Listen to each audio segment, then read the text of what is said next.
வணக்கம். இது தமிழும் சீதாவும். இன்னைக்கு நம்ம ஒரு குட்டி கதை பார்க்க போகிறோம். விதையும் கல்லும். அதாவது ஒரு விவசாயி ஒரே மாதிரியான 2 விதைகள் எடுத்துகிட்டு வராரு.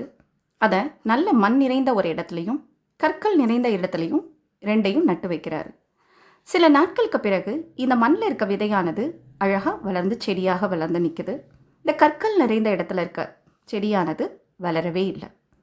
அப்போ விவசாயியின் மகன் கேட்குறான், அப்பா, ஏன் 2ம் ஒரே விதை தானே, ஏன் இது மட்டும் வளர்ந்துருக்கு இது வளரலை அப்படின்னு கேட்குறான். அதுக்கு விவசாயி சிரிச்சுக்கிட்டே பதில் சொல்கிறாரு, சூழல் தான்ப்பா காரணம். ஏன்னா மனிதர்கள் நல்ல சிந்தனையோடு நல்ல எண்ணங்களோடு நல்ல பழக்க வழக்கங்களோடு வாழ்க்கையை நகர்த்திக்கிட்டு போனோம் அப்படின்னா இந்த செடி மாதிரி தான் நல்லா வளர்ந்து உயர்ந்து இருப்போம். இல்லை அப்படின்னா இது மாதிரி தான் பட்டு போயிடுவோம். அப்போ நம்ம சுற்றி இருக்க சூழல் காரணிகளை பொறுத்து நாமும் நம் வாழ்க்கையை நல்ல எண்ணங்களோடு கொண்டு போகணும். இதற்கு ரொம்ப முக்கியம் நம்ம சூழலை வாழ்க்கையோடு பொருத்திக்கிறது தான். நன்றி.